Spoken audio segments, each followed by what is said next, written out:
প্রতিযোগিতামূলক চাকরি পরীক্ষায় সূচক থেকে যে অঙ্কগুলা প্রতি বছর আসে সেই অঙ্কগুলো আজকে সমাধান করব এবং কিভাবে মুহূর্তের মধ্যে সমাধান করা যায় তার টেকনিক আপনাদের সাথে আমি শেয়ার করব। খেয়াল করেন, এখানে প্রথমে বলা হয়েছে যে 3 to the power x plus 3 to the power x plus 3 to the power x equal কত, এটা খাদ্য অধিদপ্তরে এসেছিল। এই অঙ্কগুলা কিভাবে করবেন, অনেকেই কিন্তু এই অঙ্কগুলাতে ভুল করে আসে।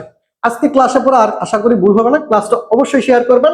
দেখেন এখানে কি দেওয়া আছে, 3 to the plus x 3 to the power x 3 to the power x কয়টা আছে, তিনটা আছে। আমরা এখানে যদি তিনটা একটা 3 to the power x common নেই, মানে তিনটা কিন্তু সমজাতীয় রাশি, 3 টু দি পাওয়ার x যদি একটা কমন নেই তাহলে এখানে কি থাকবে, 1 থাকবে, এখানে কি থাকবে প্লাস 1 থাকবে, এখানে কি থাকবে প্লাস 1 থাকবে। তার মানে কি দাঁড়ালো 3 to the power x into 1 plus 1 plus 1 কি 3, এরকমই তো আসে।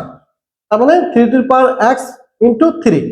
এখন খেয়াল করেন এই দুইটা রাশি, এই যে একটা রাশি 3 টু দি পাওয়ার x একটা রাশি এবং 3 একটা রাশি, দুইটা রাশি পরস্পর কি অবস্থায় আছে, গুণ অবস্থায় আছে। তাহলে দুইটা রাশি সমজাতীয় রাশি যদি পরস্পর গুণ অবস্থায় থাকে তাহলে তাদের একটা রাশি কমন নিয়ে, একটা রাশিকে কমন নিয়ে আমরা যে পাওয়ার যে আছে এই পাওয়ার গুলাকে যোগ আকারে লেখা যায়। তাহলে এখানে পাওয়ার কি আছে x, তাহলে প্লাস এখানে পাওয়ার কি আছে, কিছু নাই মানে 1 আছে, তার মানে 3 to the power x plus 1। ঠিক আছে, এখন আমরা বলতে পারেন যে এখানে আমরা কমন নিলাম, এখানে 1 কেন, এটা অনেকেই প্রশ্ন করে। আচ্ছা, কমন নেওয়া মানে হচ্ছে ভাগ করা। কমন নিলেন মানে ওই রাশি দ্বারা ভাগ করলেন। এখানে কি কমন নিছিলেন, 3 to the power x common নিছিলেন। 3 to the power x common নেওয়া মানে হচ্ছে এই রাশিটাকে 3 টু দি পাওয়ার x দ্বারা ভাগ করা।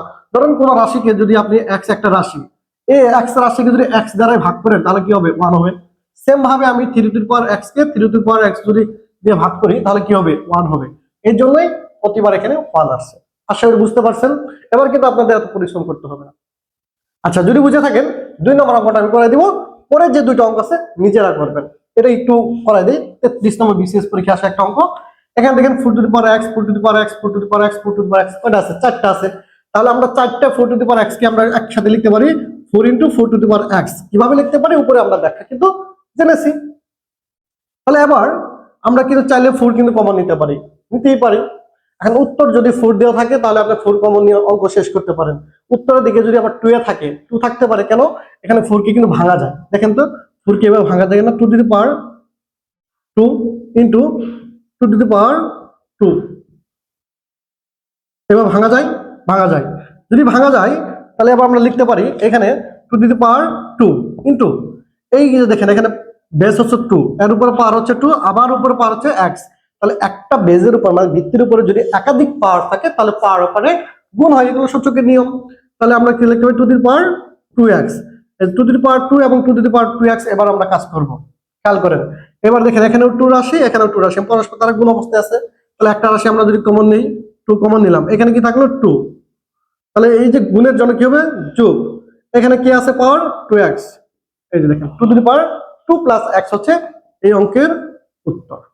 2 to the power 2 plus 2x হচ্ছে এই অঙ্কের উত্তর। এখন যদি অঙ্কে যদি থাকতো 4 দিয়ে উত্তর, মানে অঙ্কের দিকে মানে উত্তরের দিকে খেয়াল করবো, 4 দিয়ে উত্তর থাকলে এখান থেকে আমরা লিখতাম। তাহলে আমরা যদি 4 কমন নেই তাহলে এখানে কি আছে 1 plus x, 4 two the power 1 plus x, 4 two the power 1 plus x হচ্ছে এই অঙ্কের উত্তর হতো। ঠিক আছে, যদি আপনার উত্তর উত্তরের দিকে এরকম থাকে তাহলে এটা উত্তর, আর উত্তর যদি 2 দিয়ে থাকে তাহলে আপনাকে এই কাজটুকু আপনাকে করতে হবে। আশা করি ক্লিয়ার হয়েছেন। ভিডিওটা অবশ্যই শেয়ার করবেন। যদি ক্লিয়ার হয়ে থাকেন, সেম দুইটা অঙ্ক আপনাকে দিছি, একটা হচ্ছে 13তম নিবন্ধন পরীক্ষা আর একটা হচ্ছে এনএসএ ফিল্ড অফিসার পরীক্ষা। এই দুটো অঙ্ক আপনারা করে আমাকে একটু কমেন্ট বক্সে কমেন্ট উত্তর জানিয়ে দিবেন, এবং যদি না পারেন তাহলে সেটাও বলবেন, আমি অবশ্যই পরবর্তী ভিডিওতে আপনাদের এই দুটো অঙ্ক সমাধান করে দিব। তো ভাই বোনেরা, ক্লাসটা ভালো লাগলে অবশ্যই শেয়ার করুন।